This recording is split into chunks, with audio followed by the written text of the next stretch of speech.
Hello students and welcome to this additional explanation on specific or slash sometimes referred to as special loans. And this is a question called Electro and it combines IAS 23 with IAS 16. I think this is a brilliant question and I want us to read together. They say, you were appointed as the accountant of Electro Limited, which specializes in the manufacture and sale of various electronic and electric equipment.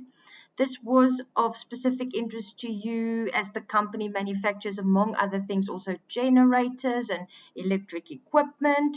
And then they say that they have a financial year end on 30 April. So this is quite interesting, meaning that the financial year then runs 1 May through to 30 April. So this is kind of non-traditional. That's a lot of fun right there.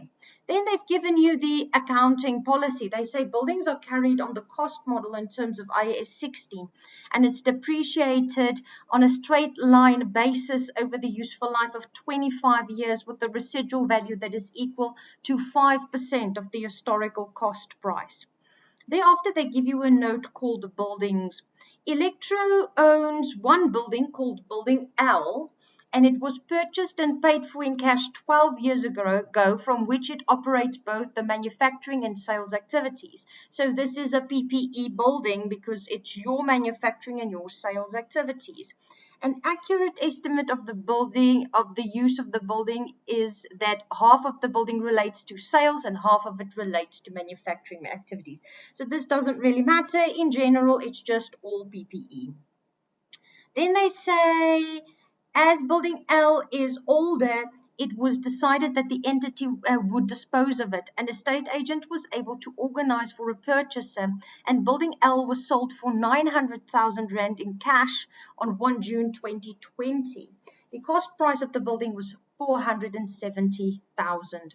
As building L was disposed of, employees moved to a rented property on 1 June 2020. So obviously we have to work from somewhere, and thus they had to move the employees. They no longer have a building, so now they have to rent a building. In the rental contract, Electro agreed to rent on a month-to-month basis as from 1 June 2020. Rental amounts to 12,000 Rand per month, and the first payment is due on the 30th of June 2020. In the meantime, directors decided to use the cash obtained from the sale of Building L as a deposit to construct a new building which will accommodate both sales activities and manufacturing activities. Per calculations and planning, the new building, called Building Tro, can be constructed at a cost of 2.5 million Rand. Directors were able to obtain a specific loan from Capitec Bank to fund the difference. So the difference would obviously be the 2.5 million minus the 900,000 that you already have, because you're not going to take out a loan for the whole 2.5 million if you already have a deposit of 900,000.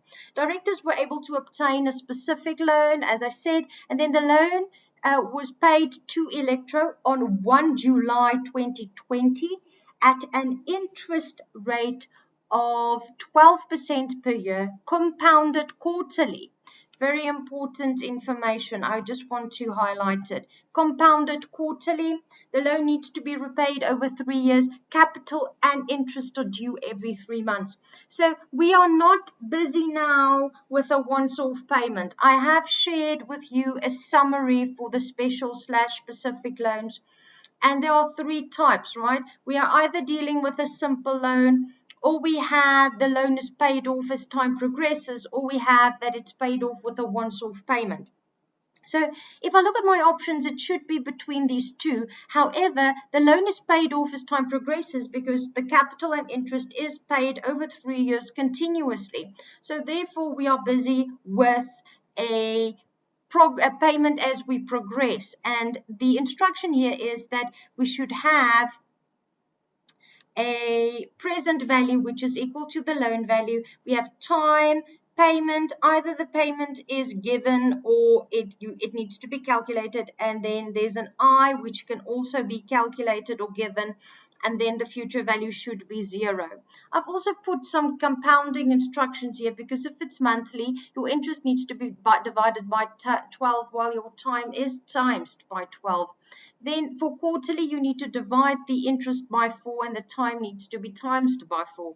Semi-annually, it will be 2. I is divided by 2, N is times 2. Just something to take into account. All right. So this is a payment, this is a loan that we pay off as time progresses. Then they say construction of building Tro commenced on 1 August 2020 and the following progress payments were made. So there were payments made on 1 August and 1 October 2020.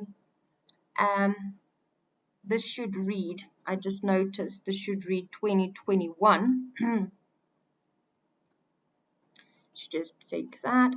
Right, so the first two payments add up to 900,000 Rand, which is surprisingly stated, or not surprisingly stated, that these were paid from the money that was generated by the sale of Building L. Then on 1 November, we pay 600,000, then 1 February 500,000, and then on 1 April 500,000. Then they say excess funds, and this includes the cash that is generated from the sale of Building L, was deposited into a savings account which generates a return of 2% simple interest per year.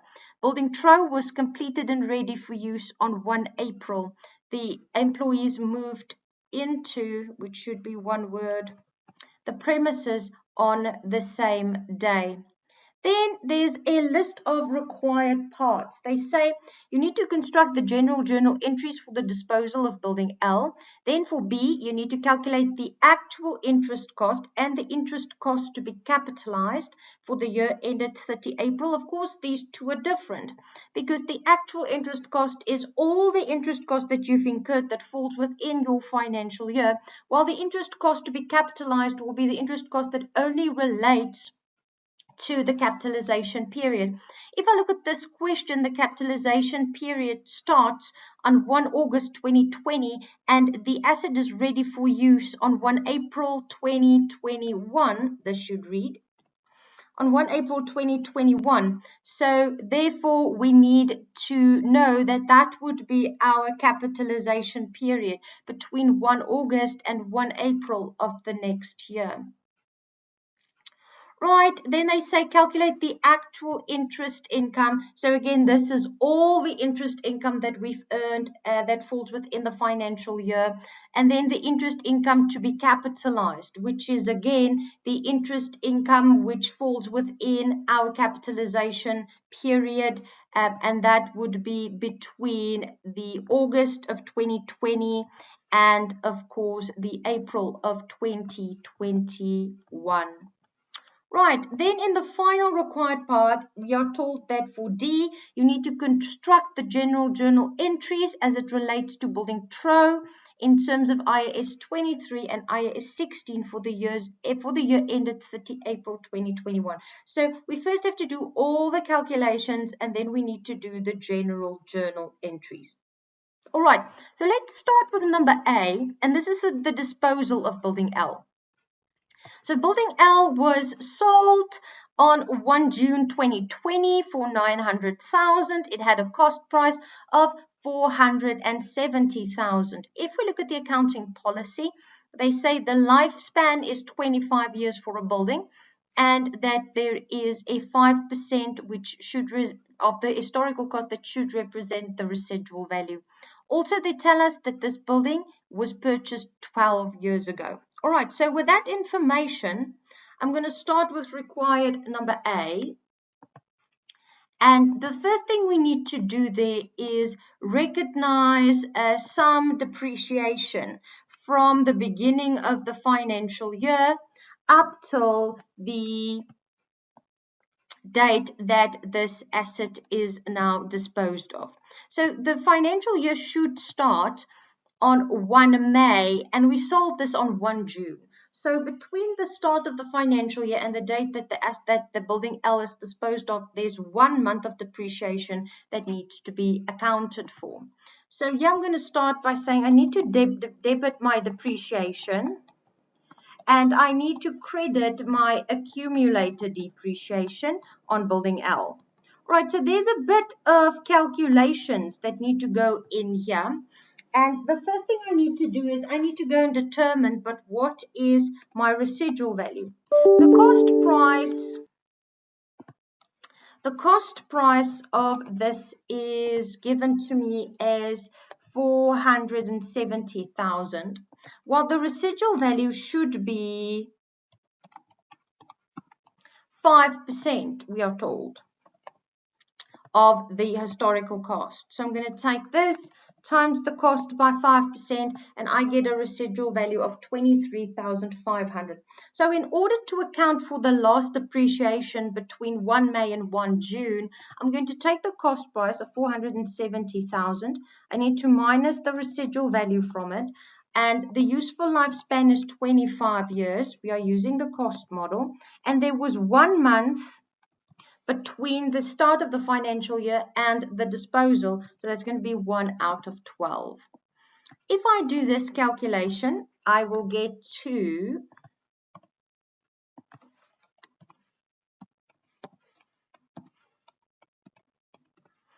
I get rounded to 2 decimals as per the instruction of the test.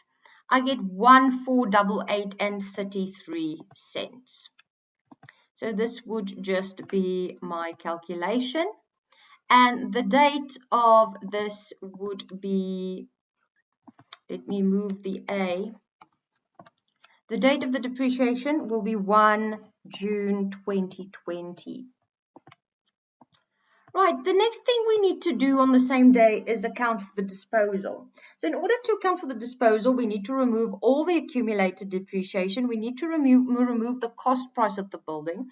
We need to recognize that we earn money, and then we need to go and calculate whether there is a gain or a loss on this disposal.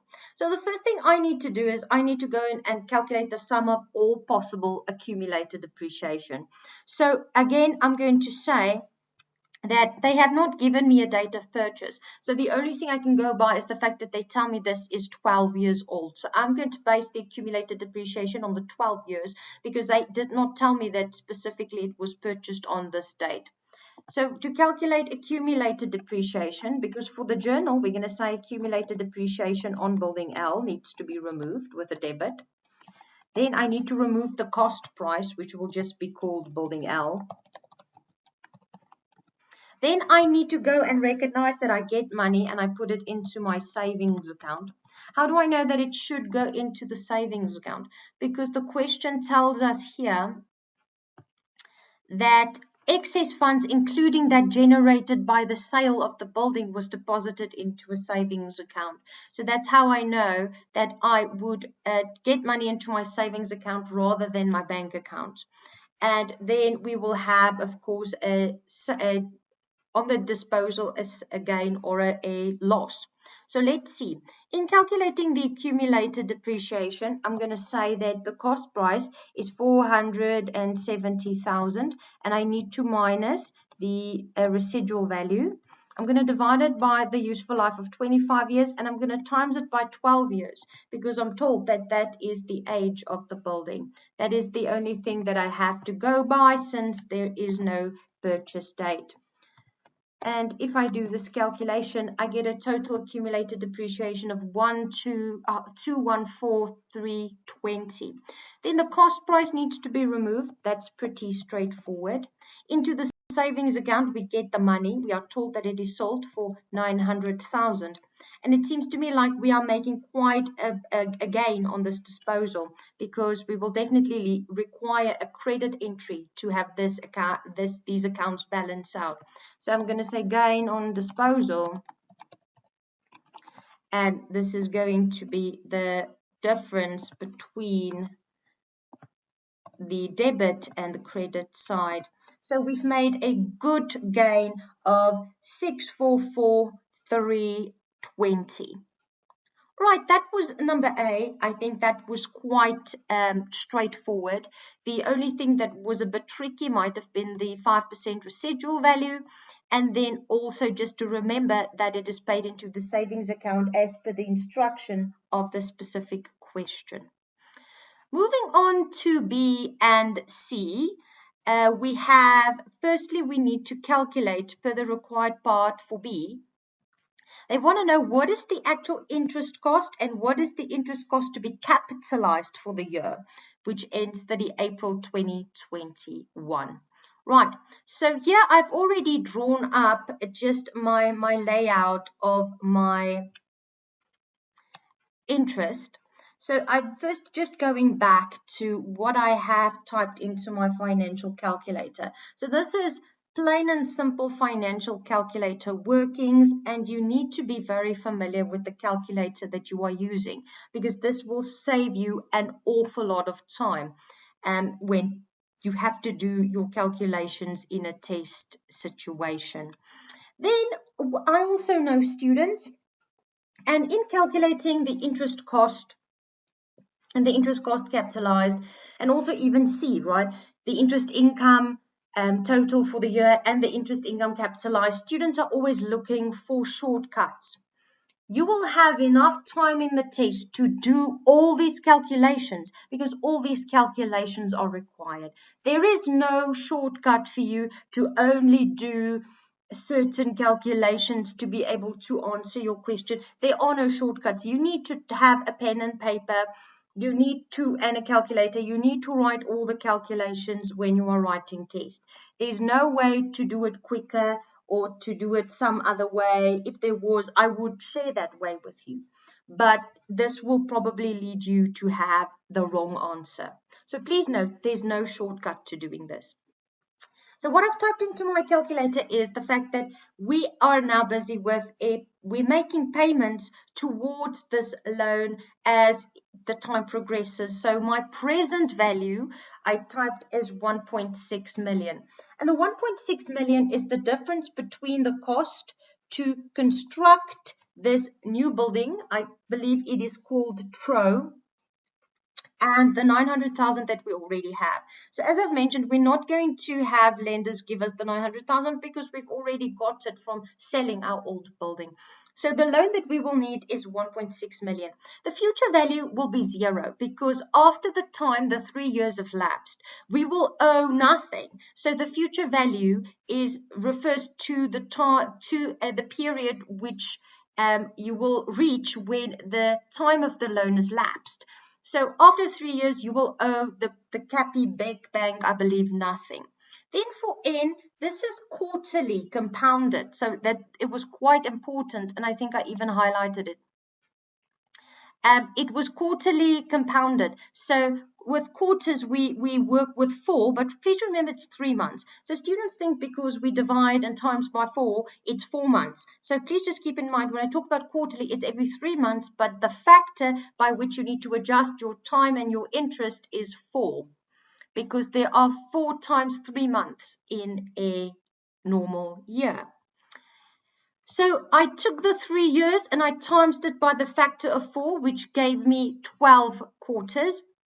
Then I took the 12% of, which is the interest rate, I divided it by 4 to get to the 3%. And then my payment I had to compute on my financial calculator, and I got rounded to 2 decimals. I got 160,739 Rand and 34 cents. So this was straightforward typing into my calculator. Then I went to construct my amortization table, because when I'm working with a specific or a special loan, I need an amortization table. So I have just said, and this is probably just for sharp, but I've typed my amort 1 to amort 1, amort 2 to amort 2, amort 3. And please remember that your amorts now represent quarters. The first quarter, the second quarter, the third quarter, the fourth quarter. If it were years, it would be the first year, the second year, the third year. So you need to mind what you've typed in here. Is it a quarter? Is it a half a year? Is it a year? Is it a month? So you need to mind that. So I said, for amort 1, this would represent the first quarter. And I've written down dates for myself, because once you have the date, and that's not necessarily on your sharp calculator, but once you have the date, then you know how you can distribute this interest among the time and when the financial, and take into account when the financial year ends. So I told myself we get this loan on the 1st of July 2020. So that is when my financial calculator would start counting from. So this is July, August, and September. So that would be 3 months. The next 3 months would be then October, November, December.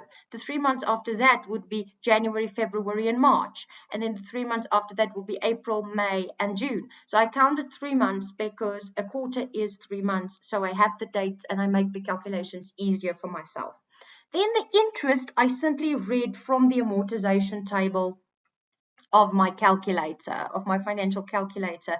And for the first quarter, it gave me 48,000. Then 44,617 rounded to 2 decimals, 82. For the next quarter, the third quarter gave me 41134.17.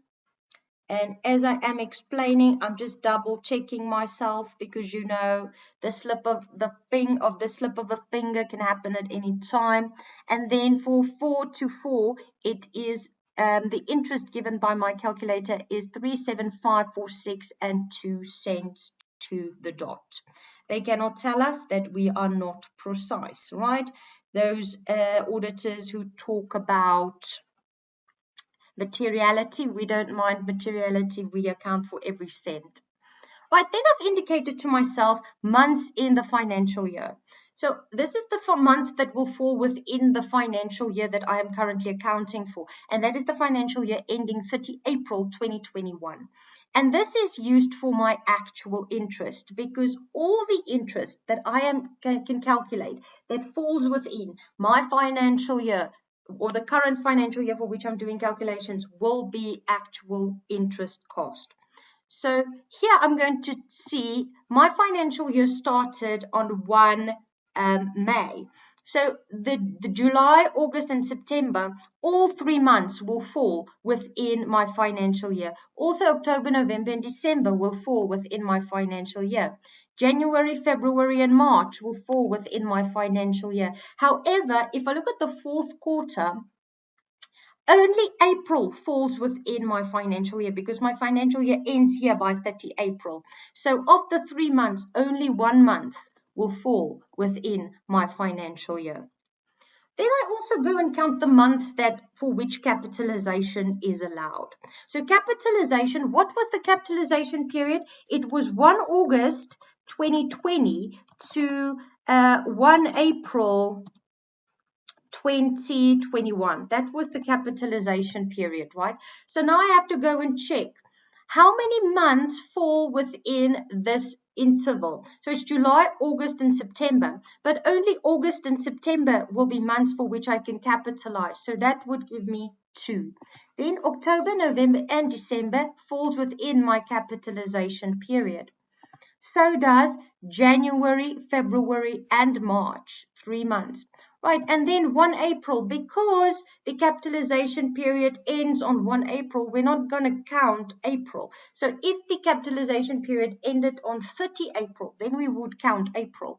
But if I look at these calculations, you would find then that 2 months of this interval falls within the capitalization period, 3 months and 3 months fall within the capitalization period. And we do not add April because we don't account for 1 day in accounting. So having figured this out, I can now easily calculate what my interest would be for the year, as well as what my interest cost would be to capitalize. So let's first consider, just want to insert more typing lines. So let's first consider the interest, which is the interest cost for the financial year, which is now my actual calculation. And here I'm going to say it's going to include what? It's definitely going to include this amount because all 3 months fall within the financial year. Then it's also going to include the 44617. And it's also going to include the 41134.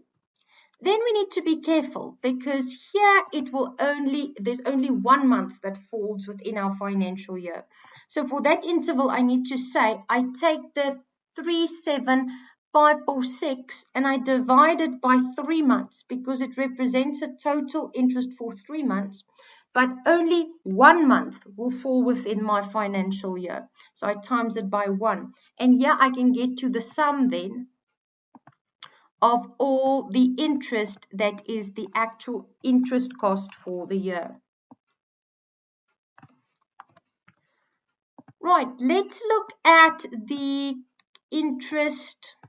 I just need to again insert more typing lines. So if I look at my interest cost to be capitalized, then I know that within this interval only 2 months may be capitalized. So I'm going to take the 48,000 and I'm going to say, although it represents 3 months, only 2 of those fall within my capitalization period. Then these 3 months in totality may be included, and these 3 months in totality may be included. So here I can get to the sum of all my interest cost that is allowed for capitalization. And there you have answered your question. So for B, what we need to mind is, firstly, you need to know how to operate your calculator, and then you need to keep track of the month so that you can see which falls within your financial year, which falls within the capitalization, and then you're able to calculate these two for the year. Then for number C, they require of us to do, it's a similarly stated to B, where the actual interest income and the interest income to be capitalized should be calculated. All right, so in order to do this, I have shared with you my summary for interest earned. And for interest earned, I said you need to use the rate given. In this question, the interest earned is a simple rate of 2%. You need to use the table layout and you need to use your timeline. So I have already typed my table layout here. I like to have the loan, then the progress payment, which needs to be minus. You get a total and you calculate the interest. The problem comes in with the date intervals, right? Where do we find the date intervals? And this is where you need to draw your timeline. On the second page, I have indicated to you that you need a timeline, and in order to draw your timeline, you need the date of the loan that is received, you need the date of the progress payment, and you need the date of year end. So those are the 3 things that you need to put on your timeline. So in order to indicate how I've gotten to these date intervals, I drew my own timeline. And on the timeline, I indicated the first time when we received money was on 1 June when we sold this asset, building L, and we got 900,000 Rand. Then on 1 July, we got 1.6 million Rand, which was from the Capitec Bank. And then I indicated all the progress payments. So there was a progress payment in August, in October, in November, 1 February, and 1 April. And then I've also indicated the year end, which was 30 April 2021.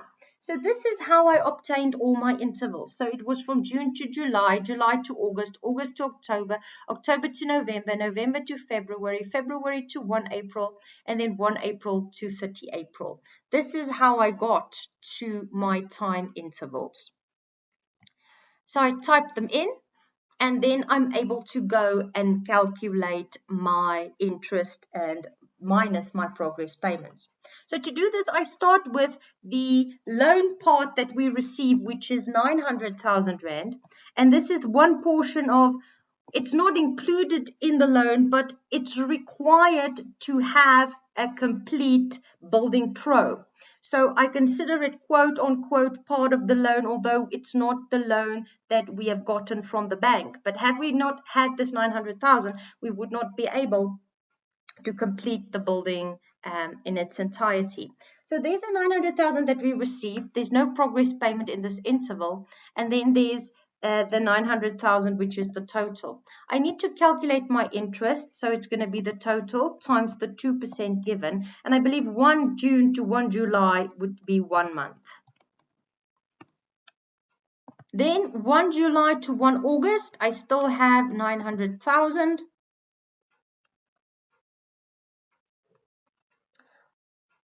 But now I also add on 1 July my 1.6 million. I do not make a progress payment, but I have 2.5 million Rand in total in this account. Right. Then I'm going to take the 2.5 million and say times it by 2% and then times it by the months. So 1 July to 1 August should be 1 month. Again, I'm just going to round it to 2 decimals. Then we have 1 August to 1 October. We don't get another loan amount. We still have 2.5 million, but now there's a progress payment. The first progress payment of 500,000 Rand is made, which leaves us with 2 million Rand in the savings account. Then we're going to take the 2 million Rand. We're going to times it by our 2%, and we need to go and count the months. So August and September. I'm not counting October because this is the 1st of October. So just mind the number of months. Then we have 1 October to 1 November. Again, we don't have a new loan. So we're just going to have the total be carried over. And on 1 October, we make a payment of 400,000 Rand, which leaves us in the savings account with 1.6 million. Then we're going to take the 1.6 million, times it by the savings account rate, and we're going to say this is then October to 1 November is 1 month, so it's 1 out of 12. We carry over our total where there's no new loan, but there is a payment on the 1st of November, I believe, of 600,000. And that 600,000 leaves us then with a total of 1 million in our savings account.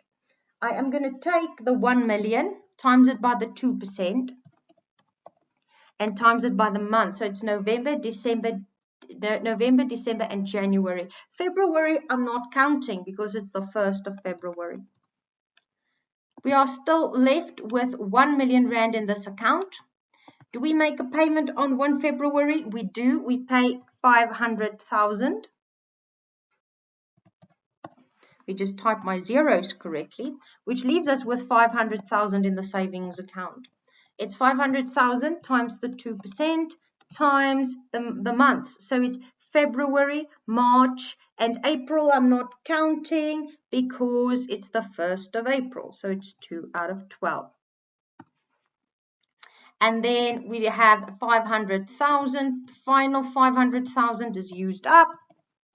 So we have 0 and 0 left. Now I'm just going to round everything to 2 decimals to follow the instruction. And now we can go and see. So the actual interest will be all the interest that falls, the interest income that falls within our current financial year. So does June fall within our financial year? What, June? It does, because it starts on 1 May. And June up till 1 April will fall within our financial year. So we know that the actual interest income will be all of the calculations that we've done here, because all of these date intervals fall within one financial year. So I'm just going to say it's then the sum of everything. However, the interest income to capitalize will be different, because now we need to go and see it needs to fall within 1 August to 1 April. And 1 August only starts here, right? When we made the first progress payment, that was when this period of capitalization was kicked off, because that's what the rule says. You have to contribute towards the construction to commence in order to have a commencement of this period. So the first time you paid, you put down that 500,000 is when this capitalization period would have started. And the capitalization period ended on 1 April. So all of these payments, I'm just going to highlight them in yellow, fall within the capitalization period. So these two will be outside of the capitalization period because at these times you have not yet made any progress payments to kick off this capitalization period. So I'm going to find the sum of all of these in order to account for what should be then considered the actual interest versus the interest income to be capitalized. All right, so we remain with required number D, which is to do all the general journal entries for the calculations that we've just done. So as you can see, it's a lot of calculations and there are no shortcuts. If you've enrolled for a postgrad, there are no shortcuts. Everything requires a lot of steps and thinking and logic. So there's no short way to do it. This is how it needs to be done. So in part 2, I will then continue to complete number D, which is the general journal entries for the year ended 30 April 2021, based on the calculations that we have done here. All right, so I will see you in part number 2.